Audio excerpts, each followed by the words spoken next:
Yes, we put in some strong results in 2024. We're really pleased, as you say. Net revenue is growing nearly 4%. We've got profit growing ahead of revenue, nice little bit of margin accretion there.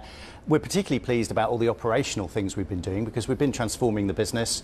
£10 million worth of annualised cost savings delivered last year, and really good, as you say, really good cash, 85% cash conversion. So, we're in a really good place, laying the foundations for yet more growth. The Saatchis are famous for many, many things. And I mean, you'll probably tell me it's a different inclination, but Labour's Not Working, I think, was one of the most famous of all time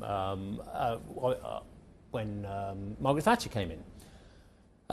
How is the current political tumult in the UK affecting your business? Well, look, we're there was Saatchis, there wasn't it? It was indeed. Yes, we're an apolitical business, and we don't have a political affiliation here. I appreciate that, but I mean, everything we're seeing. But in all honesty, the advertising and marketing services sector is a huge sector. It's as needed as ever in a world where there's a little volatility.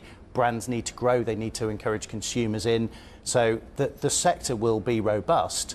It's about what you do, and we're focused on controlling what we can control, and as you see from the results, that can lead to very good growth. Yeah. Let's talk about the uncontrollable, though, because there is a message out there that your budgets are set now for the next 12 months. And the reality is we're talking about tariffs impacting goods in particular, goods coming across borders that are going to be focused and hit with tariffs. As a result, the companies are saying, what is the point of spending money on advertising for a consumer that may not want to buy an overpriced good at this stage hit with a tariff? Look, there's no doubt that a tariff war is no good for anyone, and that creates a level of volatility in the market. But there's an awful lot of companies whose reaction to that is that they need to invest in marketing in order to either justify higher prices or to be able to stabilise their business. So we see a big range, and because we're a broad portfolio working all over the world in all different vertical sectors, it's a really broad range of reactions to that, and as you can see, that can grow a business. There is a view, though, in that type of cycle that companies, brands say, look, there's no point spending on customer acquisition costs at this stage. The money is better spent elsewhere. And let's face it, there are other ways to spend money. AI for brands at this point. Are you seeing any sort of shifting in priorities? No, we're not, because honestly, I believe that brands are strongest when they invest in their customer, in letting that customer know why they're the right product. Brands who have to take pricing need to invest in marketing to justify it.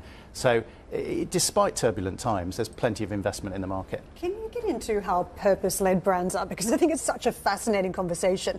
Having covered a lot of the big Lions events in Cannes, there was this huge conversation a few years back about brands standing for something that were trusted, that people who were buying the brand really want to lean into their messaging.